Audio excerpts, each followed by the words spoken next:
1. The right information and feedback to know what to do. Give them written job roles and responsibilities, guidelines explaining what needs to be done and why. They also need sufficient informal and formal feedback. 2. The right tools and resources to do their work optimally. Sometimes it's as simple as giving someone a new and faster computer. 3. The ideal incentives to exceed expectations. Give clear rewards for high performance, for achieving the goals and key performance indicators, KPIs. 4. The ideal skills and knowledge to enable them to excel. It's not enough to send someone on a training course or to give them the work experience. Make sure they know how to use what they have learned. 5. The capacity to do what is asked of them. Are some of your team out of their depth and struggling with the range of tasks, volume of work given to them? 6. The motivation and commitment to work hard. Do they like coming to work for you, enjoy completing their tasks and working with their colleagues? 12. Hold firm to what you believe. It's not easy to stay still while buffeted by the winds of peer pressure, group opinion and the views of the majority. There are times when being a leader will leave you feeling pressured, particularly when you're standing still or moving in another direction while everybody passes you, urging you to follow them. But you may do so because you know that your opinions, views and convictions are right and theirs are not. Having your own opinions and views and sticking to them is not easy, but you have to sometimes if you wish to be successful. Your opinions, views and convictions come from your life experiences, knowledge and long-held beliefs. Some are based around your mindset and behaviors. For example, hard work must be rewarded, you only get one chance. Integrity is non-negotiable, others are goal and target specific. We must enter into this new marketplace. Our system has to be updated for us to succeed. That business has to be more profitable or we close it down. Others may focus on how things are done. We must always plan quickly, must collaborate in a certain way. Occasionally they may be more holistic and long-term. A strong belief that our products must change the world for the better. All our decisions have to be sustainable in terms of their environmental impact. Every leader has a mix of opinions and convictions. The most successful leaders always seem to know when to hold firm to what they understand or believe in, even when the tide of opinion moves in the opposite direction or their colleagues' views and direction is different. Put it into action, strike the right balance. Sometimes you're right and must hold firm. You must decide yourself when to hold firm to what you believe in, when others beg you to do the opposite, to help you achieve this.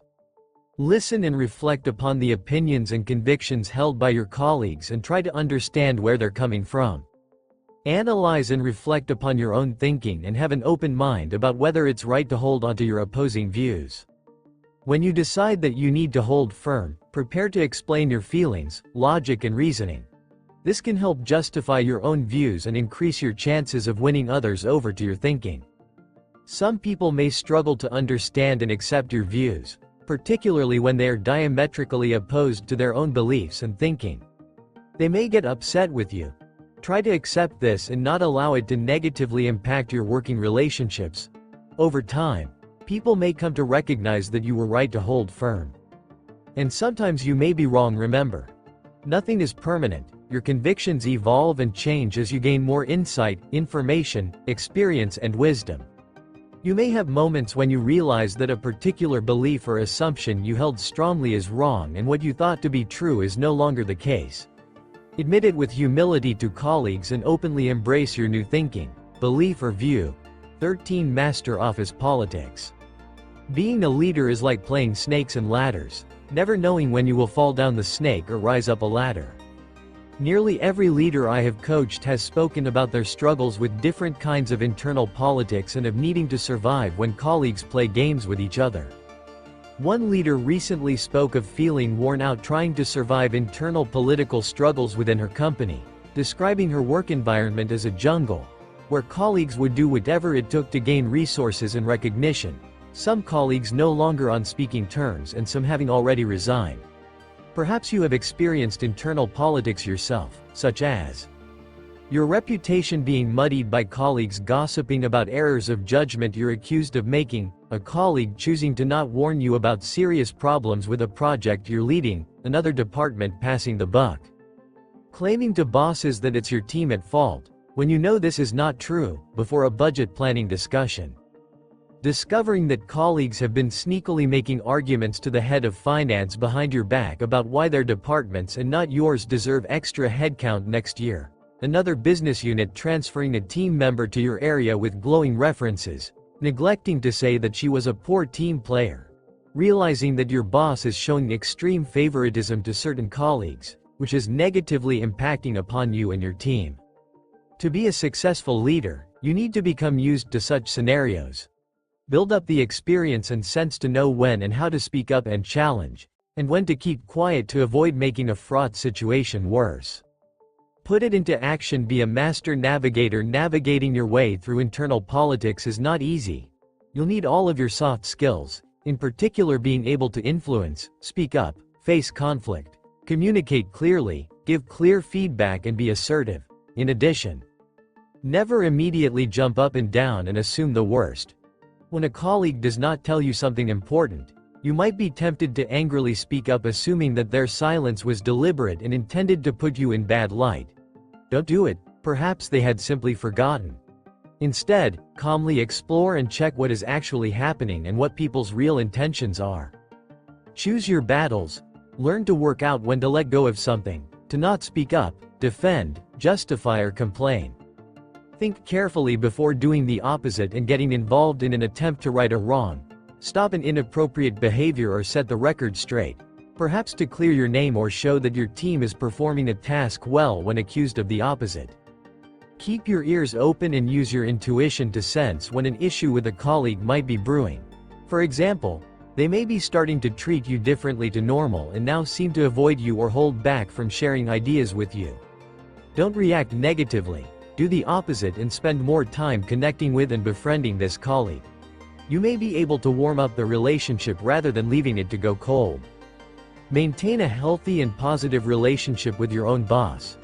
You need them on your side because they can serve as your biggest supporter or defender, helping you clarify or quash any rumors that might circulate about you or your team, as well as stamping out other types of internal politics that you may face. Don't create any internal politics yourself. Never spread bad gossip, innuendo or half-truths about other people. If you can't speak highly about other people, just say nothing. 14. Think about context. I love the idea of horses for courses, which means carefully choosing the horse you will ride for each race based upon the racetrack conditions. Far too many leaders treat every similar-looking situation exactly the same, failing to recognize that each may demand a different type of response to ensure the ideal outcome. In your home, do you have a toolkit filled with various tools and you choose the best tool to solve each particular issue? Perhaps a small screwdriver for one job and a drill for another. You'd never try to solve all your repairs and maintenance with the same tool, would you? The same applies to leadership. Don't use the same leadership style in all scenarios. Surprisingly, many leaders ignore this basic truth and never vary how they act and respond even in markedly different situations. Dealing with every employee performance issue identically, motivating all team members with the same incentives, always communicating information via the same type of long emails, reacting in the same manner to staff struggling to meet deadlines, chairing all meetings in exactly the same style, using the same cliches and comments to express their feelings, asking the same tired old interview questions, no matter what level of role they're interviewing for. Treating each person or problem in the same way is inefficient and rarely 100% effective. People may become confused or lost, follow your incorrect advice and struggle, or feel misunderstood and become demotivated. This is not what you intended or in your best interest. Put it into action. Learn to mix and match. Aim to become a situational leader. A leadership style made famous by Ken Blanchard, in which you need to recognize each unique situation that you're facing and respond in the most appropriate way by always taking time to understand the issue. Calmly assess what is happening before you respond. Explore and understand the full context of the issue or problem facing you, including whether it's a recurring issue. Also determine who is involved, noting whether they're experienced, newly hired, overworked or demotivated and so on. Defining the optimal outcome. Once you grasp the uniqueness of each situation facing you, You can then determine what the ideal outcome or solution you need to achieve is. And finally, deciding how you achieve your outcome. Decide what the unique combination of ways you need to act and respond is in each case. Ring operator: sometimes you need to calmly listen and motivate, and at other times act quickly to show your team you're upset or concerned. Ring operator: in some situations, you need to act inspirational and visionary, and in others to become involved in the details and micromanage. Ring operator: the list of possible ways of responding to different situations is endless. You can choose to sit down one-on-one and coach someone, lead a brainstorming discussion, ask how you can help, pause and act later, spend time observing, or do absolutely nothing at all. Only a lazy or inexperienced leader uses the same leadership tool every time. 15. Grasp the bigger picture. Sometimes we become lost among the trees and are unable to see which way to move. Successful leaders understand the importance of taking a bigger picture view. They step back from their day-to-day issues to do so. It's like being an airline pilot who is always breaking through the clouds to spend time higher up to see what is sometimes called a bird's eye or balcony view. This essential leadership task gives you space and time to better see patterns between issues, activities and problems. Take a more strategic view of your responsibilities, challenges and goals. Look ahead into the future rather than being caught up in the present. Give your team the space to flourish, without you peering over their shoulders and constantly micromanaging them. More time and insights to better plan how you can support your team and other colleagues. Few leaders do this well. They get into the habit of being immersed in numerous daily issues, working through and ticking off tasks on to-do lists, dealing with urgent tasks like a firefighter, and keeping a close eye on their team's work. Many leaders can't help doing this because in their more junior positions they were never expected or encouraged to take this balcony view. The risk is that your leadership performance will suffer if you don't regularly step back to take in the bigger picture. Only by stepping back can you truly appreciate why it's so valuable and important to do so. Put it into action. Try zooming out. Think of yourself as a professional photographer. Zoom out to take great photos of entire landscapes and views of your working environment. As you rise into more senior leadership roles, this trick becomes even more essential. If you find it difficult to do, work out what is holding you back. During your working day, observe yourself to notice whether and when you spend too long involved in the details of your team's tasks and to-do lists. Ask yourself, is this really productive? Overcome any barriers that stop you from stepping back. You may actually be more comfortable being in the details. You may not trust your team being left alone with day-to-day tasks. You may be nervous about stepping up into a new, more strategic and reflective role. Make time to stand on the balcony. Set aside time in your working week to be more strategic and bigger picture focused. At these times, standing on the balcony above your work environment, reflect upon your medium to longer term workload and challenges, as well as the more strategic issues and challenges facing you and your colleagues. What do you see? If this is difficult, have you thought of engaging with an executive coach or mentor to help you focus and reflect upon these longer term and bigger picture aspects of your work? It may also help you get used to taking a bigger picture view to find opportunities to attend strategic and longer term focused events and activities. You could try volunteering to sit on a restructuring or long-term planning committee, or attending conferences on future business trends or emerging business ideas. 16. You can't rush becoming an expert. Little by little, we grow in skills and expertise. You just can't become a leadership expert overnight. You can't shortcut the process of acquiring various experiences and skills from which you learn and gain knowledge and wisdom. As a result, your own journey to leadership expertise will probably meander or hurtle down a familiar route, such as: you start out as a first-time manager with limited exposure to the rough and tumble of facing leadership responsibilities and situations. You may have attended business school courses and other leadership skills training, but won't have had many years to implement and master your learning. Over time, you gain more leadership exposure and experiences, which when combined with mentoring, coaching and training enable you to start becoming and feeling like an experienced leader.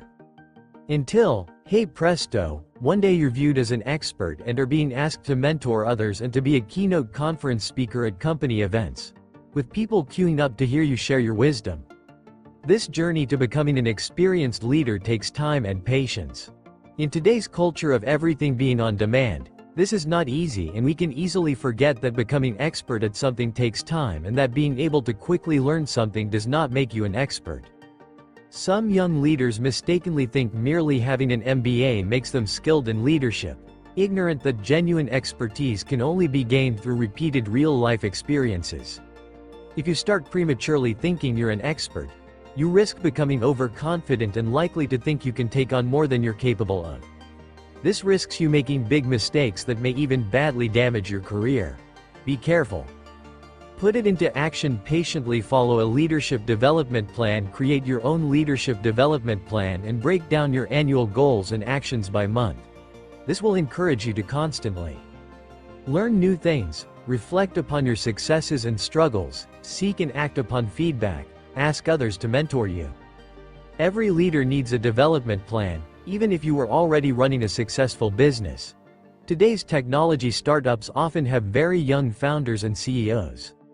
Their colleagues and shareholders understand the need to help these young leaders quickly build up expertise by helping them create leadership development plans.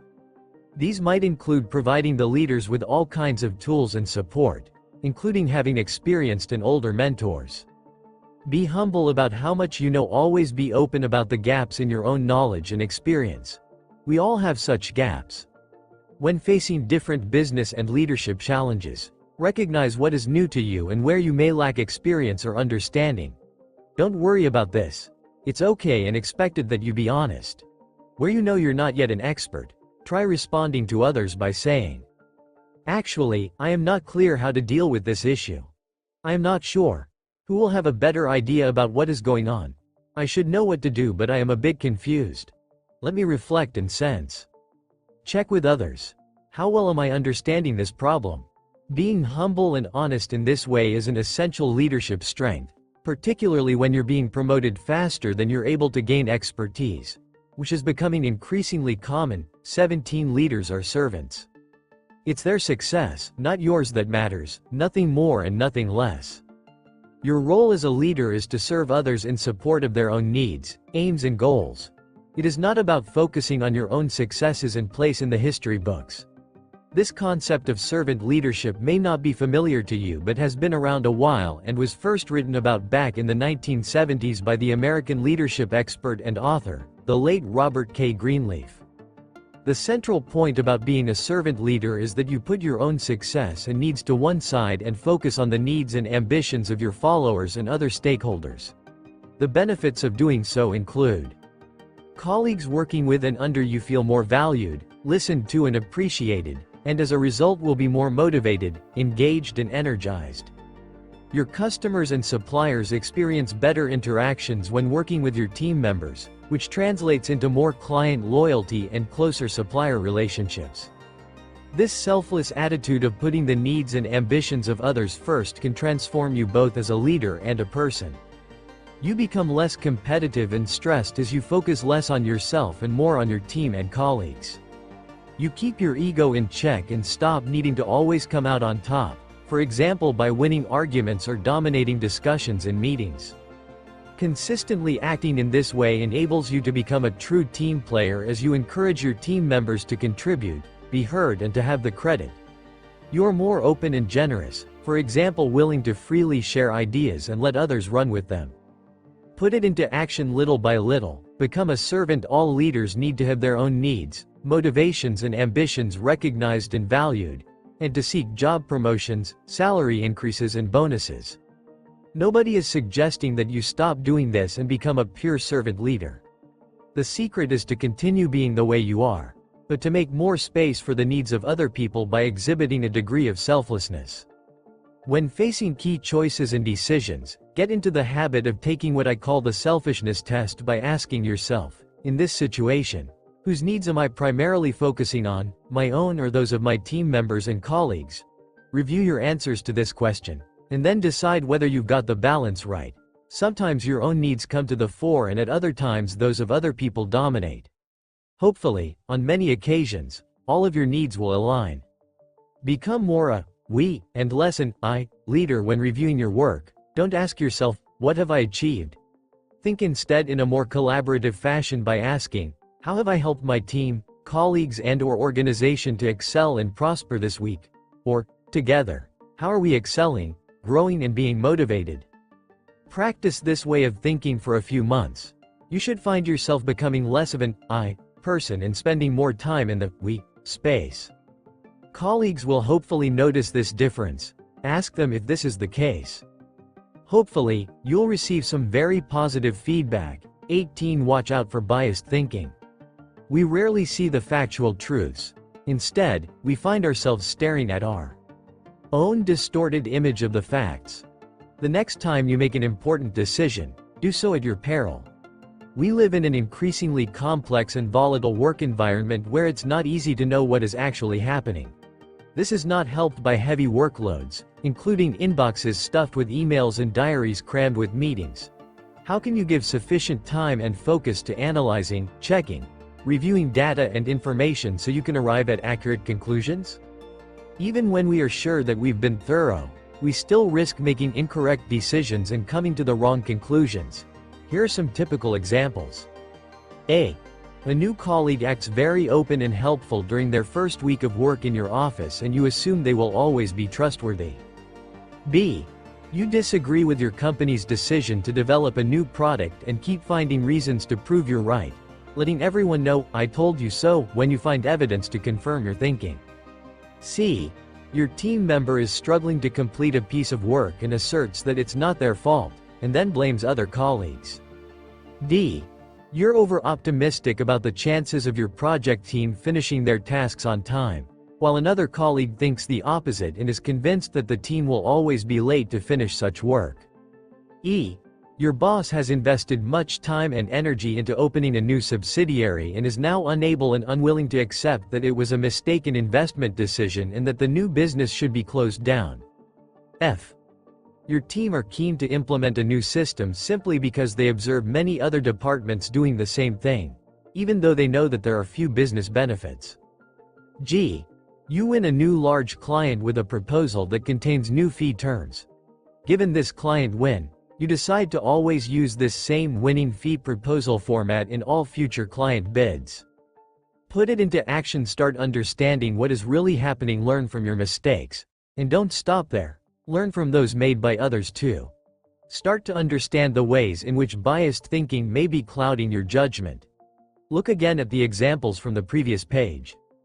The following show the biased thinking in each example. A. This is called the halo effect, where we form a strong opinion based on a limited view. The danger comes from extrapolating and assuming that one good outcome means all future outcomes, with the same inputs, will be equally successful. We have forgotten how unique each situation might be. B. This confirmation bias blinds us to the possibility that we are wrong. We are then unwilling to accept the possibility of having made a mistake and seek any possible justifications to prove we are right. C. When we struggle to achieve a goal at work, we rarely blame ourselves and instead point our finger at others. This is known as the self-serving bias and can lead us to never learn from our own mistakes. D. Such optimism or pessimism biases may cause us to see everything about a situation from either a positive or negative standpoint. E. Called the sunk cost fallacy, this is the tendency of not being willing to admit defeat after having invested so much time, credibility, money and/or energy. F. Known as the bandwagon effect or groupthink problem, we can be taken in by ideas and opinions when many people around us hold them. G. This type of thinking is called the outcome bias, where we form a simplistic view of how we succeeded at doing something. Perhaps the fee proposal format was not very good at all and played no part in the winning tender. The point to take away from all this is to step back, be open-minded, think of all aspects and angles and to question your own assumptions. Be okay about discovering that you or your team may have made a mistake. 19. Put trust at the top of your list. Trust is like a glue that holds everything and everybody together. Your number one role as a leader is to create and maintain optimal levels of trust. This is not easy because trust covers so many aspects of your work and interactions, including trust in others, in what they're saying, promising, thinking and doing, trust in rules, laws, systems and procedures, trust in your own abilities, thinking and intentions. When trust is missing or is being questioned, it's challenging to successfully lead because your colleagues might be distracted by their concerns, which may impact how they work in the following ways. I don't totally trust that I will be rewarded for performing well and exceeding my goals. I hope I can trust my colleagues to help me when I struggle. I'm not sure I trust that my boss has my back. I never trusted the accuracy of the online invoicing system. Be careful when working with that department. They can't be trusted to give us accurate data. Although I went on the training, I don't trust myself with the new process. I have little trust in the company's strategy and plans for new products. It's normal to only think about trust when you suddenly realize that it's missing, for example when you lose trust in another person or no longer trust a process. It's also a very personal matter. Something that you really trust might not be trusted at all by someone else. Put it into action. Be a role model of trust. Your key trust-related task is to make sure that your colleagues trust you in all aspects of your work. They must trust that you can be relied upon 100% in terms of what you say, promise and do. Map out where trust is most needed. Try to understand how you can help raise the levels of trust between you and your colleagues, in the processes and systems your team works with, including those that you create. Start by making a list of where trust is most needed. Base this on your own observations and opinions about where trust has been lacking and where it seems to be essential for creating the ideal work environment. Involve your team members by asking for their opinions. To encourage them to share more openly, create an anonymous online questionnaire for them to answer. Proactively develop more trust. Once you know where trust is needed, explore how you can build it up in a sustainable manner. Trust is based on each person's perceptions and experiences, so it can be very hard to objectively pinpoint exactly what needs to be done. You may have to proceed by trial and error. Most of your actions will involve communication and sharing. For example, make time for weekly one-on-one sessions between you and your team members to help build up their trust in you. Have more team-building sessions and social gatherings between two departments to break down a lack of trust. Hold discussions between your team and HR colleagues to share people's concerns about the accuracy of a new performance management system. 20. Interview like a professional. If you want a high-performing team and organization, hire top performers. Far too many leaders moan about the quality of their team, despairing about their team members' poor motivation, mindset or willingness to adapt and change. Having to lead such a team can be very challenging and frustrating, particularly because it can stop you achieving high levels of success. A major reason for ending up with this problem is poor quality hiring, and you only have yourself to blame if you hire people who lack the ability to master the technical skills needed, failed to show any persistence and give up far too easily, always blame other people for their own problems and mistakes, show no interest in adapting to changes, show no desire to grow, take on more responsibilities and be promoted. Sadly, most leaders invest too little time and effort into the recruiting process and may rely upon their HR colleagues and external recruitment companies to source and screen candidates, often never agreeing a clear job description or ideal candidate profile. Never prepare for interviews with potential candidates, often not even reading their CVs. Conduct interviews that are too short, where the leader speaks too much and simply asks random questions. Leave HR to close the deal with a chosen candidate. It's no surprise that many leaders become disappointed with their new hires and have to let them go and start the recruitment process all over again, which can demotivate their entire team and waste time and money. Successful leaders know that great hiring is the key to creating a high-performing team. Any team is only as good as the people who join it. They also know that a poor quality hire can't easily be transformed into a high-performing team member because there's only so much that interventions such as mentoring, coaching and on-the-job training can achieve to change a person's mindset and performance. Put it into action. Be clear about what you're looking for. Decide what the critical success factors are for a person to succeed in a particular role. Make sure that these are clearly stated in any job advert and role description. Agree these factors with your HR colleagues and any external recruiters as the key criteria to use when approaching, filtering, selecting and shortlisting candidates. Prepare well for interviews. Create a great set of interview questions to help you compare each candidate with the role's critical success factors. Develop so-called behavioral interview questions to help you explore how a candidate has coped and dealt with particular challenges and issues. You could try. Tell me about a time when, working in a project team, you had to suddenly change direction and how you coped. Describe a situation when you made a big mistake and explain how you responded and what you learned as a result. Give me examples that demonstrate how creative you are when faced with difficult goals and problems. Catch candidates off guard. Most job seekers are well prepared and will have rehearsed their answers to questions they expect you will ask them. In order to learn about their real character and personality, you need to slip in a question or two that they won't be expecting. Be just as thorough with internal hires before agreeing to take someone into your team or department. Interview them as thoroughly as you would an external candidate.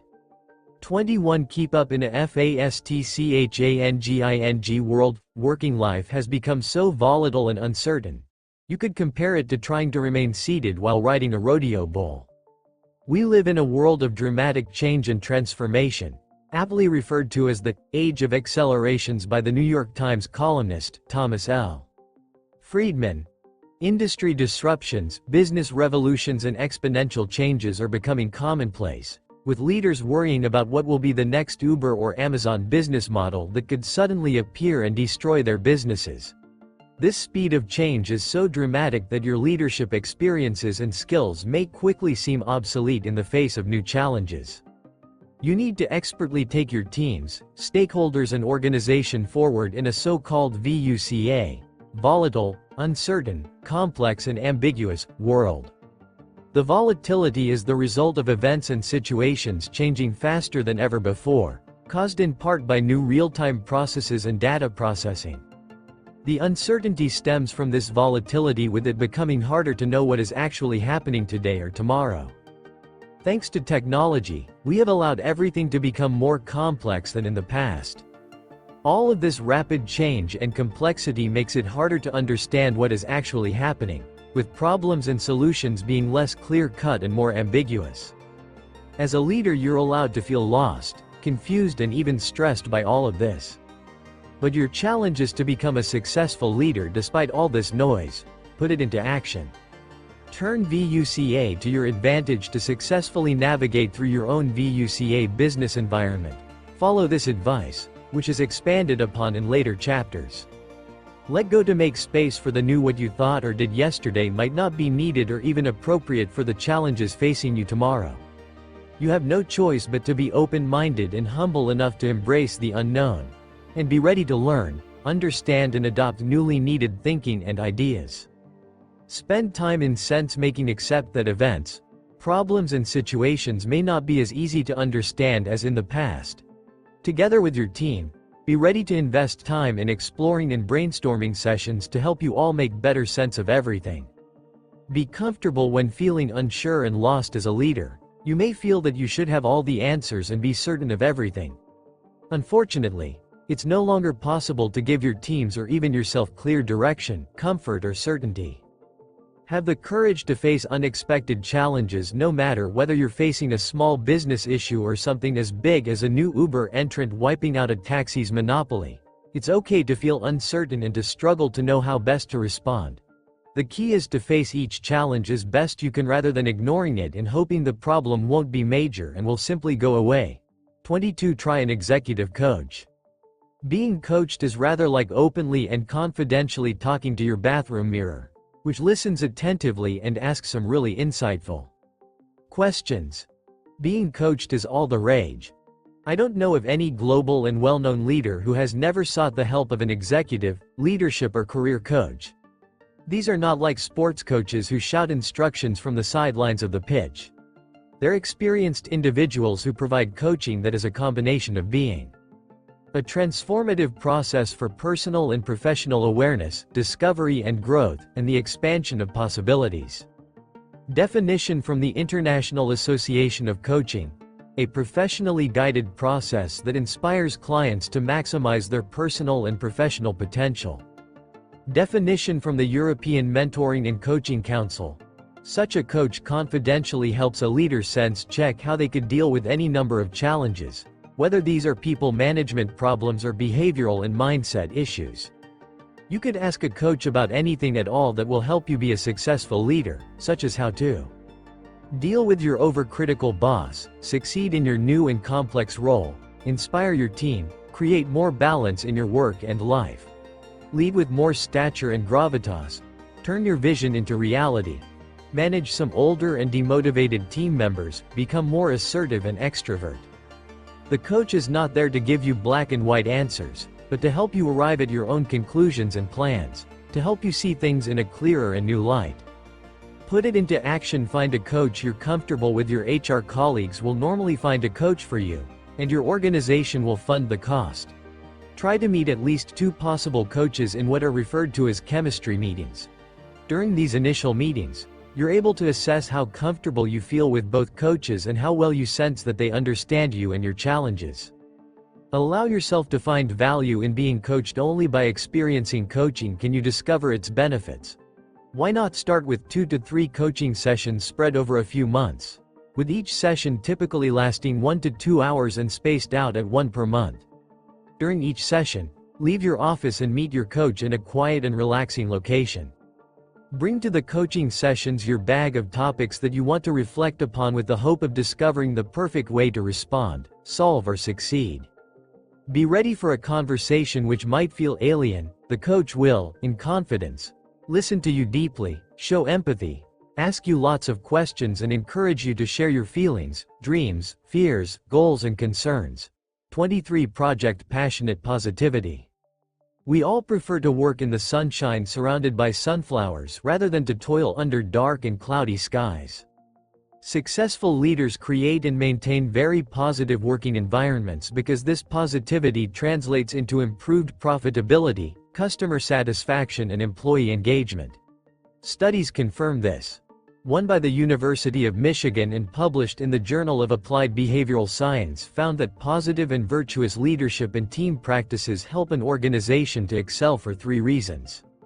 The positive emotions in the office help people to work well and be more creative together. The higher levels of positivity serve as a vaccine against negativity. There's less stress and people more easily bounce back from any setbacks. Employees feel better in general, enabling them to be more loyal and willing to perform at their best. I have spent enough time within many organizations to observe that such positivity is highly contagious within a team or an organization. When a leader exudes positivity, their team feel better and they start to smile and engage together more, becoming more interactive and collaborative. Put it into action. If you're already positive, be a role model. Being positive might come naturally to you and you may always be cheerful, full of high energy and see the best in people and situations around you. If this is the case, then please continue being such a role model and share your infectious positivity, which others will emulate and copy. If you're not positive, then change. Perhaps you struggle to be happy and positive all of the time. You're not alone. You may even feel that you're a naturally negative person. It's not easy shedding a tendency towards a negative personality, and I have known leaders who admit to being comfortable holding onto a negative and pessimistic mindset and having no desire to change it. This may to some degree be due to where you're working, or have been working. You'll find it easier to break such a negative mindset or habit by trying to work in environments that are positive, forgiving, fun, caring and filled with laughter and happiness. Finding such an environment might mean having to resign from your job to move to a healthier working culture. You might also seek help from a life coach or a therapist who specializes in cognitive behavioral therapy, CBT. Through a number of CBT sessions spread over at least a few months, you could radically change the way you think and behave regarding yourself, your work and life. 24 What are you ready to sacrifice? So often you must give up something such as time, options or energy in pursuit of your goals. Think about what you may be willing to give up in pursuit of creating a successful leadership career. It's impossible to achieve all of your leadership-related dreams and goals without sacrificing something.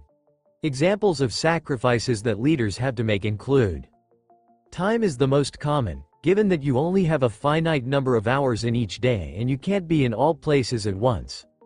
Many leaders give up family time at evenings or weekends to make space for teleconferences, emailing, business travel and meetings, as well as dealing with ad hoc crises, emergencies and deadlines.